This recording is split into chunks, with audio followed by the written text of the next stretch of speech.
Hello viewers, welcome to our channel. నేను మీ చరణ్ పరిమి. తిరుపతి దేవస్థానం లడ్డు విషయంలో కోర్టుకు వెళ్ళిన టీటీడీ మాజీ చైర్మన్ వైవి సుబ్బారెడ్డి ఇప్పుడు ఈయన ఎందుకు కోర్టుకు వెళ్ళాడు, ఏం అడిగాడు కోర్టునని చూస్తే ఆయన బాగా కంగారు పడుతున్నట్టుగా ఉంది. ఈ విషయంలో ఎక్కడ బుక్ అవుతామో అని చెప్పేసి బాగా భయపడుతున్నట్టుంది. ఎందుకంటే ఆయన పెట్టిన పిటిషన్ కోర్టులో ఆ విధంగా ఉంది. సో ఇప్పటిదాకా వచ్చిన వార్తల్లో అత్యంత ముఖ్యమైన నిందితుడు ఎవరయ్యా అంటే ఒకటి వైవి సుబ్బారెడ్డి గారు, అలాగే ధర్మారెడ్డి గారు. సో వీళ్ళిద్దరే కీలకమైన నిందితులు, ఆ తర్వాత మిగతా వాళ్ళు. ఇది ఇక్కడ ఉన్న పరిస్థితి. అయితే ఇందులో భాగంగా ఎప్పుడైతే ఈ జంతువుల కొవ్వు ఇదంతా కలిసింది, కల్తీ అని చెప్పేసి గుజరాత్ నుంచి రిపోర్ట్ అయితే తెప్పించుకున్నారు. గుజరాత్లో ఉన్న ల్యాబ్లో దీని మీద టెస్టులు జరగడం జరిగింది. అక్కడ నుంచి రిపోర్ట్ వచ్చింది.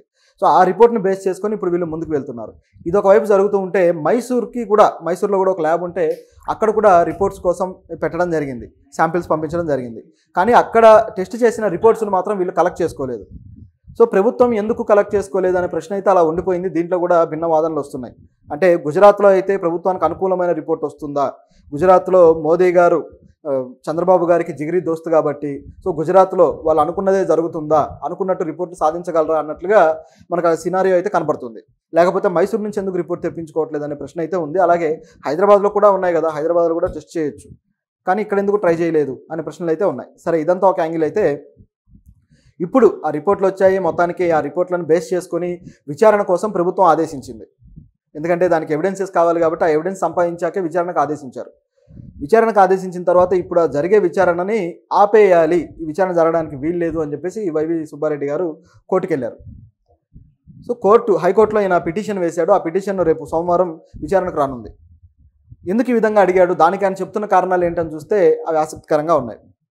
నిజానికి దీని మీద విచారణ చేయడానికి ఆ ఎన్ఫోర్స్మెంట్ డైరెక్టరేట్, అలాగే స్టేట్ విజిలెన్స్ డిపార్ట్మెంట్, ఈ రెండు కూడా దీనికి ఇవ్వడం జరిగింది. సో వీళ్ళు ఈ డిపార్ట్మెంట్ ఎస్పీ ఏం చేశారంటే దీంట్లో మీ నిర్ణయాలు ఏవైతే ఉన్నాయో, అలాగే మీరు అధికార దుర్వినియోగం ఏదైతే ఉందో వీటన్నిటికీ సంబంధించిన వివరాలు మాకు ఇవ్వండి అని చెప్పేసి మాకు తెలియజేయండి, మీరు చేసిన కార్యకలాపాలన్నిటికి సంబంధించి అని చెప్పి ఎస్పీ ఆయన కోరాడు, మాజీ టీటీడీ చైర్మన్ని.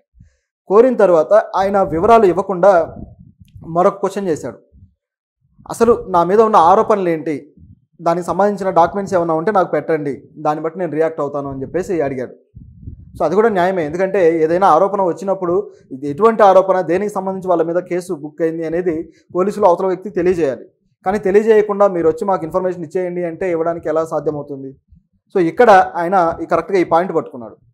దీంతో పాటు మరొక అంశం కూడా, నిజానికి ఈయన అడిగిన తర్వాత వీళ్ళు ఏమాత్రం ఎన్ఫోర్స్మెంట్ కావచ్చు, విజిలెన్స్ కావచ్చు, వీళ్ళు ఆయనకి ఇన్ఫర్మేషన్ ఇవ్వకుండానే కేసును ముందుకు తీసుకువెళ్ళి దర్యాప్తు పేరుతోటి అనేక విషయాలు దాంట్లో చేరుస్తూ పోయారు.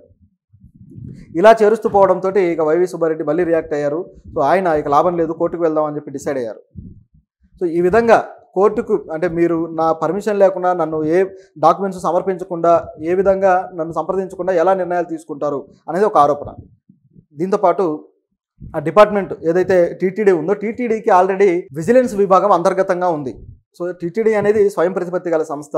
సో దీనికి విజిలెన్స్ విభాగం ఉంది, ఏదైనా దర్యాప్తు వాళ్ళు చేస్తారు. కాబట్టి స్టేట్ గవర్నమెంట్ దీంట్లో ఇన్వాల్వ్ అయ్యి ఇటువంటి స్టేట్ గవర్నమెంట్ ఆధ్వర్యంలో ఉన్న ఈ సంస్థలు చేయాల్సిన పని లేదు అని చెప్పేసి ఈ విషయాలన్నీ కూడా తన పిటిషన్లో నమోదు చేస్తూ దానికి సమర్పించాడు కోర్టుకి. కాబట్టి వీళ్ళకి అధికారం లేదు కాబట్టి ఆపేయండి అనేది ఈయన వాదన. మరి కోర్టు దీని విషయంలో ఏం చేస్తుందనేది చూడాలి. ఇందులో కేవలం ఆ ఎస్పీలే కాకుండా మరి కొంతమంది పేర్లు కూడా చేర్చాడు. టీటీడీ ఈఓ ఆయన పేరు చేర్చారు, అలాగే రాష్ట్ర ప్రధాన కార్యదర్శి పేరు చేర్చారు, అలాగే సాధారణ పరిపాలనా శాఖ ముఖ్య కార్యదర్శిని చేర్చారు. సో ఇప్పుడు వీళ్ళందరూ కూడా ఈ కేసులో హాజరవ్వాల్సిన అవసరం అయితే ఉంది. ఎన్ఫోర్స్మెంట్ డైరెక్టరేట్, అలాగే విజిలెన్స్ ఎస్పీలు, అలాగే ఈ అధికారులు. సో ఇది కేసు చిలికి చాలా పెద్దగా అయిపోయే అవకాశం అయితే కనిపిస్తుంది. చూస్తూ ఉంటే మరోవైపు రాష్ట్ర ప్రభుత్వము, మరోవైపు ప్రతిపక్షము, మరోవైపు కేంద్ర ప్రభుత్వం కూడా దీంట్లో ఇన్వాల్వ్ అయింది. సో దీని విషయంలో కేంద్ర ప్రభుత్వం నుంచి కూడా అనేక రకాల విమర్శలు అయితే చేస్తూ ఉన్నారు కొంతమంది వ్యక్తులు. ఇది విధంగా జరుగుతుంది. మరి ఈయన కోరినట్టు అయిపోతుందా, ఈయన కోరినట్టు కోర్టు అయితే నిర్ణయం తీసుకుంటుందా అని గమనించి చూస్తే ఇక్కడ ముందు మనకు ఒక డౌట్ రావాలి. ఏంటంటే అసలు వైవి సుబ్బారెడ్డి గారు ఎందుకు ఈ విధంగా పిటిషన్ వేశారు?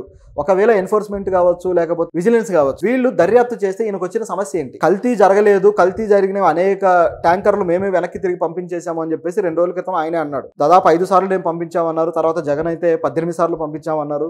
సో ఈ విధంగా చెప్పినప్పుడు కల్తీ జరిగేదాన్ని మేము అడ్డుకుంటున్నామనే సిగ్నల్ అయితే ఇచ్చారు. అయితే ఇక్కడ ఉన్న కల్తీ కేవలం వనస్పతి కల్తీయో లేకపోతే మరోటో కాదు. ఇక్కడ ఉన్నది జంతువుల కొవ్వుకు సంబంధించిన కల్తీ, అదైతే కలపలేదని చాలా స్ట్రాంగ్గా చెబుతున్న ఈ వ్యక్తి ఎందుకు ఈ విచారణకి రెడీగా లేరు? విచారణ చేస్తే ఈయనకు వచ్చిన సమస్య ఏంటి? ధైర్యంగా నిరూపించుకోవడానికి ముందుకు రావచ్చు కదా. సో ఏదో ఒక రకమైన కల్తీ అయితే జరిగింది కాబట్టి ఆ కల్తీ బయటపడుతుందని భయపడుతున్నారా? నిజానికి దీంట్లో చాలా పెద్ద వ్యాపార సంబంధమైన విషయాలు ఉన్నాయి. ఎందుకంటే అసలు కిలో నెయ్యి ఇంత తక్కువ ధరకి ఎలా వస్తుంది అని చెప్పేసి చాలా పెద్ద వాదనలు ఉన్నాయి.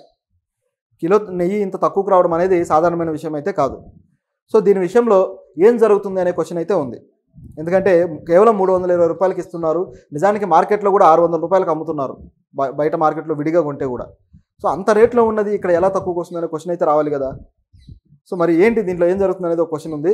సరే, ఇప్పుడు ఈయన ఒకవేళ తను ఏదైనా తప్పు నిరూపించబడితే ఇప్పుడు ఈ వ్యక్తితో పాటు తమిళనాడు నుంచి ఏదైతే ఏఆర్ మిల్క్ ప్రొడక్షన్ కంపెనీ ఉందో ఆ కంపెనీకి కూడా శిక్షలు ఎదుర్కోక తప్పదు. ఎందుకంటే కేవలం ఇప్పుడు వీళ్ళు ప్రతి 6 నెలలకి కూడా ఇటువంటి టెండర్లు వేస్తూ ఉంటారు. ఇలా టెండర్లు వేసినప్పుడు ప్రతి 6 నెలలకి కూడా ఆ టెండర్లు పాడుకొని ఆ టెండర్లో ఓకే చేసుకున్న వాళ్ళు మాత్రమే ఈ నెయ్యి సప్లై చేయడం అనేది జరుగుతుంది. సో ఈ గవర్నమెంట్ వచ్చిన తర్వాత మొదట్లో ఢిల్లీలో ఉన్న ఆల్ఫా కంపెనీకి ఇచ్చారు. ఆ తర్వాత వచ్చేసి రీసెంట్గా గత 6 నెలల్లో మాత్రం తమిళనాడుకి సంబంధించిన ఏఆర్ ప్రొడక్షన్ అయితే చేసింది. సో ఇది ఇక్కడ ఉన్న పరిస్థితి. కాబట్టి ఈ సంస్థలన్నీ కూడా దీంట్లో ఇన్వాల్వ్ అయ్యి వీళ్ళందరూ కూడా కేసులు బుక్ అయ్యే అవకాశం అయితే ఉంది. ఇది ఒక వైపు ఉంటే మరోవైపు సిబిఐ విచారణ చేయించండి అని చెప్పేసి వైసీపీ డిమాండ్ చేసింది కూడా. మీరే డిమాండ్ చేసి మళ్ళీ మీరే ఎందుకు వద్దంటున్నారు అనేది ఇప్పుడు అర్థం కాని క్వశ్చన్. ఒకవైపు స్టేట్ గవర్నమెంట్కి సంబంధించిన సంస్థలు చేస్తేమో ఒప్పుకోవట్లేదు, కానీ సెంట్రల్ గవర్నమెంట్కి సంబంధించిన సంస్థలు అయితే చేయాలి అంటున్నారు. అది కూడా పూర్తి స్థాయిలో దాని మీద గట్టిగా మాట్లాడట్లేదు. కొద్దిగా డౌట్ఫుల్గానే ఉంది వీళ్ళ వ్యవహారం. సో ఇది ఇక్కడ పరిస్థితి. అయితే చంద్రబాబు గారు మాత్రం దీన్ని వదిలేలాగా లేడు, చాలా గట్టిగా పట్టుకున్నాడు. ఎందుకంటే ఆయన దీంట్లో మరొక లాభం ఏదో ఆశిస్తున్నాడు అనేది క్లియర్గా కనిపిస్తుంది. దీనికి సంబంధించి మనం వేరే దాంట్లో మళ్ళీ వేరే వీడియో చేద్దాం, ఆ చర్చ కూడా జరిగిద్దాం. ఇదిలా జరుగుతూ ఉండగా పవన్ కళ్యాణ్ గారు మధ్యలో ఇంకొక యాక్ట్ మొదలెట్టారు. మరి ఈయన ఏం చేస్తున్నాడు, ఏం యాక్ట్లు మొదలెడుతున్నాడో అర్థం కాకుండా ఉంది. పరిపాలనకు సంబంధించిన విషయాల్లో కాకుండా ఇట్లాంటి విషయాల్లో ఆయన అగ్రెసివ్గా ఆయన నిర్ణయాలు తీసుకోవడం అనేది ఆశ్చర్యంగా ఉంది. ఇప్పుడు పవన్ కళ్యాణ్ గారు ఒక దీక్ష అయితే చేపట్టబోతున్నారు, ప్రాయశ్చిత్త దీక్ష అంట. అంటే ఇప్పుడు ఏడుకొండల వాడికి అపచారం జరిగిపోయింది వీళ్ళు చేయడం వల్ల, కాబట్టి దాన్ని కడిగేసుకోవడానికి ఒక ప్రాయశ్చిత్తం అనేది చేసుకోవాలని రాష్ట్ర ప్రభుత్వం నుంచి డిప్యూటీ సీఎం గారు ఇప్పుడు ఒక దీక్ష అయితే చేపట్టబోతున్నారు. ఎలక్షన్కు ముందు కూడా ఒక దీక్ష అయితే చేపట్టి ఆయన ప్రచారంలో భాగంగా పాల్గొన్నాడు, అవన్నీ మనకు తెలిసినవే. సో ఇట్లా దీక్షలు చేసుకుంటూ పోతే సమస్యలు తీరతాయా? సమస్యల విషయంలో ప్రభుత్వాల్లో ఉన్న అధికారులు, అత్యున్నత స్థాయి అధికారులు చేయాల్సిన పనులేంటి? పవన్ కళ్యాణ్ గారు బీజేపీ స్ట్రాటజీలు ఫాలో అయ్యి వాళ్ళ రాజకీయం చేయబోతున్నాడు ఏంటి అనే దానికి అసలు ఏం అర్థం కాకుండా ఉందన్నమాట, ఎందుకు ఈ విధంగా చేస్తున్నాడని. చేగువేర బొమ్మ పెట్టుకొని సినిమాల్లో గొప్ప నినాదాలు ప్రకటించిన పవన్ కళ్యాణ్, కమ్యూనిస్టు నేతలతోటి కలిసి మా భావజాలం అంతా ఒకటే అని ప్రకటించిన పవన్ కళ్యాణ్ ఇప్పుడు ఎందుకు బీజేపీ రాజకీయం చేస్తున్నారు? ఆయన దీక్ష వల్ల ఏం ఒరుగుతుంది మామూలుగా మాట్లాడుకుంటే? అసలు పవన్ కళ్యాణ్ ఎందుకు దీక్ష చేయడం? తప్పు చేసిన వాళ్ళు కదా దీక్షలు చేసి ప్రాయశ్చిత్తాలు చేసుకోవాలి. సో ఇది పొరపాటు జరిగింది, దాంట్లో వందల కోట్ల రూపాయల అవినీతి జరిగింది అనేది క్లియర్గా తెలుస్తుంది. అంత తక్కువకి ఇస్తున్నారంటే ఏం బేరాలు మాట్లాడుకున్నారు, ఏం లాబింగ్లు జరిగాయి, ఇవి కదా చూడాలి. సో దీని మీద శిక్షలు వేయడానికి కమిటీలు వేసి, అలాగే కొత్తగా స్పెషల్ ఎవరైతే కమిటీలు ఉంటాయో వాటిని వేసి విచారణ జరిపించి రకరకాలుగా సొల్యూషన్ అయితే తీసుకురావాలి. అంతేగాని దీక్షలు చేస్తాము, పాపాలన్నీ కడిగేసుకుంటాము అంటే ఇది ఎలా ఉంటుందంటే ఒక విధంగా చేతులు దులుపుకున్నట్టే ఉందన్నమాట. సో మరి ఏంటి వీళ్ళ పరిస్థితి అనేది చూడాలి. బహుశా బీజేపీ నుంచి ఏమైనా ఆదేశాలు ఉన్నాయా, బీజేపీ నుంచి ఇవన్నీ స్కెచ్లా అనే డౌట్ కూడా వస్తుంది. సో చూద్దాం పవన్ కళ్యాణ్ గారు మరి తన యాక్టివిటీ విషయంలో ఏ విధంగా రియాక్ట్ అయ్యి ముందుకెళ్తాడనేది. కేవలం ఇట్లా ట్విట్టర్లో యాక్టివ్ పెట్టుకోవడాలు, ట్వీట్లు చేయడాలు, ఇటువైపు చూస్తే ఇలాంటి దీక్షలు చేపట్టడాలు కాకుండా ప్రజల్లో దానికి సంబంధించిన భయాందోళన పోగొట్టడానికి చర్యలు తీసుకుంటే బాగుంటుంది. మరోవైపు చూస్తేమో విజయవాడ వరదల్లో మాత్రం అడ్రస్ లేడు, నేను వస్తే గందరగోళం జరిగిపోతుంది అని చెప్పేసి తప్పించుకున్నాడు. ఇటువైపు చూస్తేమో ఇటువంటి ఏదైతే రిచువల్స్కి సంబంధించి ఉన్నాయో వీటిల్లో మాత్రం దీక్షలు చేపట్టడాలు ఇవన్నీ జరుగుతున్నాయి. సో ప్రజా పరిపాలనకు సంబంధించి ఆయన ఎందుకు యాక్టివ్గా ఉండట్లేదు? చంద్రబాబు గారు చేసే వ్యాఖ్యలు ఈ మధ్యకాలంలో హైలైట్ అవుతున్నాయి. ఆయన పరిపాలన విషయంలో ప్రజల్లో ఎక్కువగా ఫోకస్ అవుతూ ఉన్నాడు. నిజానికి పవన్ కళ్యాణ్ గారికి రావాల్సిన క్రెడిట్ కూడా రావట్లేదని చెప్పేసి మరోవైపు జనసేన నేతలు, జనసేన అభిమానులు కూడా ఫీల్ అవుతూ ఉన్నారు ఎందుకు ఈ విధంగా జరుగుతుంది అని. అది పవన్ కళ్యాణ్ తనకు తానే చేసుకుంటున్నాడు, తనకు రావాల్సిన క్రెడిట్ కూడా ఆయన కోల్పోతున్నాడు. ఆయన ఏ విషయాల్లో యాక్టివ్గా ఉండాలో, ఏ విషయాల్లో ఉండకూడదో అర్థం కాని పరిస్థితుల్లో ఉన్నాడు. సో ఇది ఇక్కడ పరిస్థితి. మరోవైపు వైవి సుబ్బారెడ్డి గారు మాత్రం కంగారు పడుతున్నారు అనేది క్లియర్గా తెలుస్తుంది. సో ఆయన కంగారు ఎక్కడికి దారి తీస్తుందనేది చూడాలి.